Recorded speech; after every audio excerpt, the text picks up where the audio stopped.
Okay, now there's some things that I want to talk about now that I've wrapped up my sixth round of HCG and I lost a total of 10.2 pounds.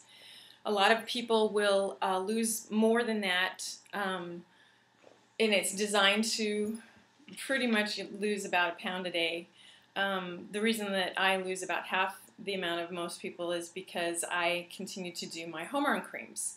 And those are, of course, made of fat, and you're not supposed to use any kind of other cosmetics or creams or lotions or oils or anything on your body because that will affect your weight loss. But my hormone balance is too important to sacrifice for weight loss. So I ended up doing more rounds than most people would normally need to do to lose their total amount.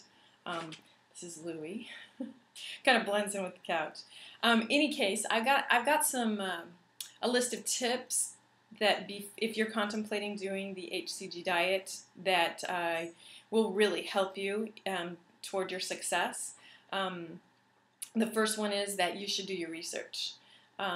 Read Pounds and Inches. It's the original manuscript that Dr. Simeons wrote in his research to find this miracle diet. And keep in mind when you're reading, it is very technical medically, and he refers to the hypothalamus as the diencephalon.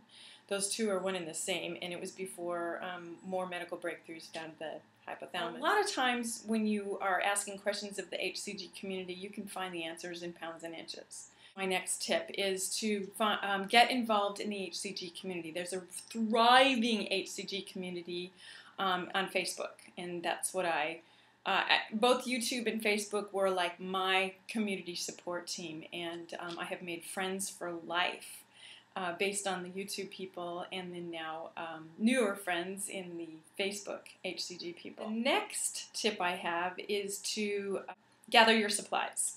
I get my supply from India. However, that's for injections. I mix my own HCG, which is not easy, and I do injections, which most people reject. So if you're contemplating doing drops, then I highly recommend miracleskinnydrops.com. That's what my husband uses. That's what my daughter used. Practically my whole church. Also buy yourself some MCT oil, and you can find that at most health food stores. Also get your groceries. Make sure that once you read Pounds and Inches, you understand what is allowed on the diets. And a tape measure you're going to want. I bought on Amazon.com something called Myotape. It just made it so much easier because it's a tape measure that actually folds around itself and pulls itself tight, and then I get more accurate measurements that way. You're going to want to get a digital scale so that you can weigh yourself every day.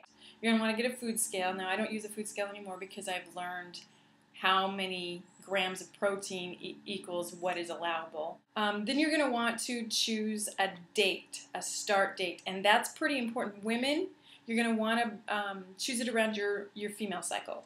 Always start loading on the first or second day of your cycle, meaning the first or second day that you start your period flow. It's, first of all, when you're loading, it's a lot of comfort foods, which you really need when you are having that time of month, what we call TOM, time of month. But also because that's what Dr. Simeons recommends. Also, you're going to want to schedule it around any events in your life. Like if you have a birthday coming up, you don't want to be in P2 when you're on a birthday. You've got holidays coming up, same thing. Those are my tips for starting HCG. I might have some more while you're on HCG, but I do have a lot of vlogs that I've previously recorded that probably can help you, and you can peruse those. Other than that, I don't know if I'll be vlogging again. You never know. I'm pretty sporadic, but for those of you who subscribe to me, you can also get notification when I do upload one of these videos. Thanks, everybody. Happy releases, and peace out.